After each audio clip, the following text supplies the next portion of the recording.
Viserys Targaryen here, and I just wanted you to know, Christmas is coming. All right, hello YouTube. Welcome back to the Grease Comedy YouTube channel. Today's video, we're gonna be talking about Jojen Paste, and you guys might be noticing, for especially the people that watch the stream, videos quite a bit longer than when we talked about it on stream. And just to you guys, I felt like I wanted to expand the topic a bit more. We didn't really talk about it too much on stream. It was very basic, and I wouldn't really have felt proud about releasing like a 3-minute video that was very surface level. So we're going to take a deeper dive in here and just try and give this theory the due diligence that it deserves, as it is one of the first theories that I ever learned about in this community.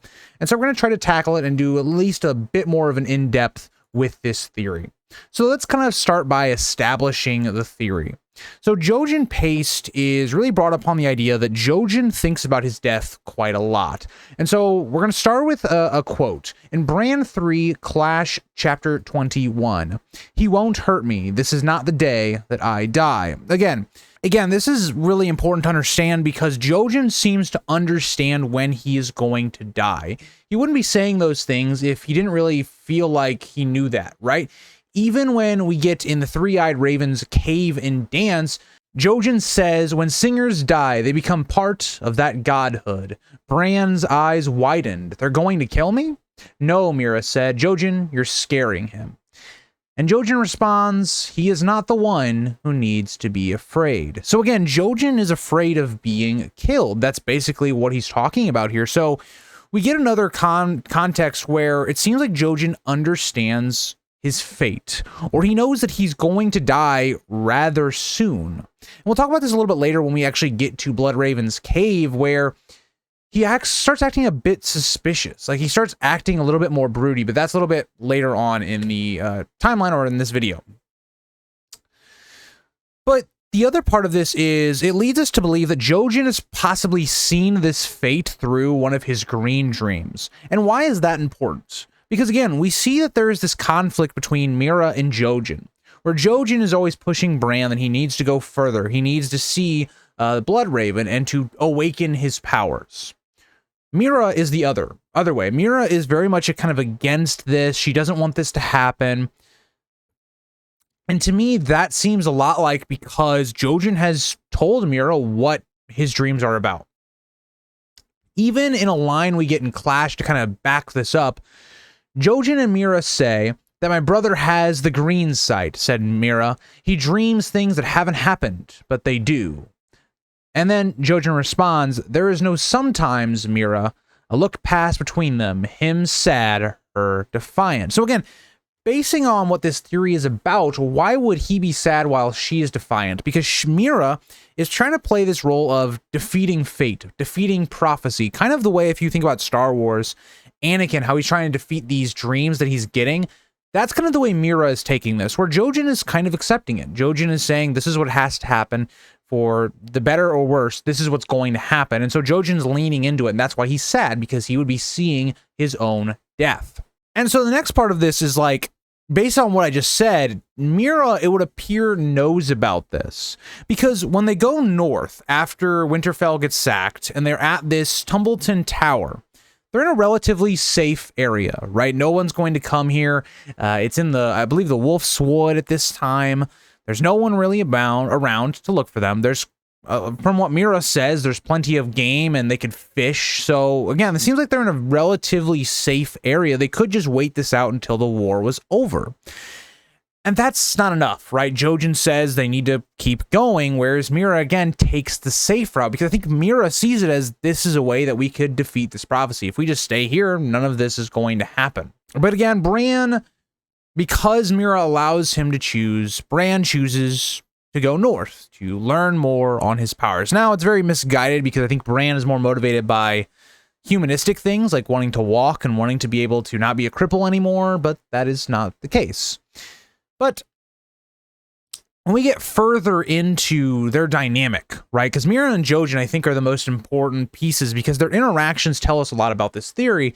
But we look at their last scene, and this scene that we get before the Jojen Paste is very telling, because Mira notes that he wants to go home, but he will not fight his fate, which again begs a question: what is this fate? And two, why is she not pleased about that? So again, I think this is very human, right? Jojen, seeing his death, wants to run. He wants to go home, but he won't fight it. And a part of him maybe thinking that he's going to go home, whether that's whatever gods he believes in, the old gods, that he's going to go home in the afterlife. That could be possible. And so I think that's very human, but Mira is just, she's basically despairing because she realizes that her brother could be lost at this point. And even when we look at the cave, right? Jojen is not seen very much, and even when he is, he's very sad. He's very down. There seems something that is wrong. And even when you look at the foreboding that he talks about with, he's the one that probably should be worried, not Bran, there's a lot you can infer there that Jojen does not trust the Children of the Forest. He doesn't trust Bloodraven. And he even probably sees his death here. But when we get to the actual paste, let's kind of look at this description and see what that can tell us as well. She had a weirwood bowl in her hands, carved with a dozen faces like the ones the heart trees wore. Inside was a white paste, thick and heavy, with dark red veins running through it. "You must eat of this," said Leaf. She handed Bran a wooden spoon. The boy looked at the bowl uncertainly. "What is it?" "A paste of weirwood seeds." Something about the look of it made Bran feel ill. The red veins were only weirwood sap, he supposed, but in the torchlight they looked remarkably like blood. Again, it's just weird the way this is described. Right away we're told that it looks like the bowl that she has is carved with a dozen faces, given to imply that could be, Jojen's face in this paste or whatnot.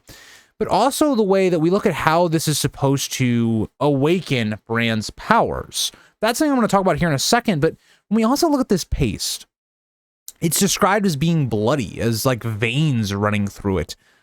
Very weird. Again, when we look at the story of Dance and Feast for Crows, there's a lot of cannibalism, right? If we just look at a couple notable examples between Stannis' soldiers doing cannibalism in their desperation, whether that's Frey Pies, whether it's Vargo Hoat at Harrenhal being fed parts of himself and even the prisoners as well, Brienne getting eaten basically in Feast for Crows, like her cheek more or less, Cold Hands' apparent pork, and also Skagos, which is said to be this cannibalistic island. But all of this is for a reason, because blood magic we've seen as the most powerful form of magic in the story. We're told that over and over and over again. Think about Qyburn's line to Cersei and the way that blood magic is the most powerful magic when it comes to Maggie the Frog giving that prophecy to Cersei. All of that's very important. And so Jojen, who is a green seer, his blood and his powers could be used to enhance Bran's. And that all could be what this has all been about, is that Jojen has realized not only is his goal to bring Bran to Bloodraven, but he himself is supposed to sacrifice himself for the better good to awaken Bran's powers. And what could really be really disturbing about this idea would be that if Bran doesn't become this good character, if Bran becomes someone that makes questionable decisions, he isn't really even Bran completely anymore, where he has aspects of Bloodraven and others in him, and maybe even the Children of the Forest kind of use him as a vessel to do what they need to do. So all of this could really make Jojen's death very tragic. And, we probably will eventually find out what this information was, especially through Mira. But again, it's going to be interesting to think about how Mira views Bran, right? If Bran did actually eat her brother, how does that relationship go forward? Or has Mira just accepted it? Has Mira known this whole time, given what Jojen has probably told her, that this was going to be his inevitable fate? And so just to kind of back up the idea that, blood magic would be the best option for doing some sort of awakening of Bran's powers, just think about the shadow babies, right? That Mel has using blood, whether that's trying to awaken stone dragons with Mel, whether that's even the dragons coming back into the world, prompting magic to really be at its heights. That's another key factor of this whole point, is magic coming back into the world is also helping the strength of the old gods, of the Children of the Forest, of Bloodraven, to enhance Bran's powers as well. Think about how all the Starks, even without really being trained, people like Robb, people like Jon, Arya, are having wolf dreams. That's really important to understand as well going forward. But thank you guys for watching this video. I hope you guys all enjoyed. I'm really happy that I went back and just redid this video. for you guys, because I just wasn't really happy with the rough draft of the first very basic bare bones of this idea that I had. And so I'm glad I went back. I got some quotes from some of the other sources for this theory. I will probably have them linked down in the description. If you want to check out like the full theories that I got some of my information and quotes from, they'll be down in the description. But thank you guys all for watching. I'll see you guys all in the next one. Bye, guys.